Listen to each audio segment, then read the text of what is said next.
guys, katapos lang namin maligo and then nakakuha na rin naman kami ng mga sampalok. Kuha rin kami ng buko.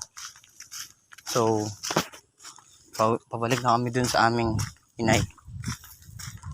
Ang daming ay,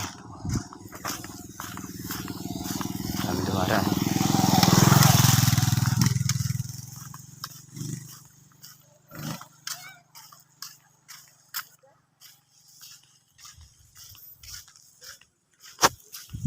Ayan sila. Wala!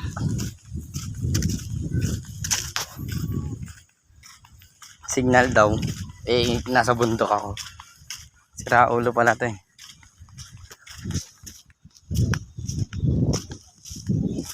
Nagkakaroon ba signal dito? Kaya sinasabi ko sa inyo, dito yung pinakagusto kong tumira. Saan ba? Eh di sa Batangas, syempre. Kung saan ako pinanganak, saan ako lumaki. Diba? So yan guys.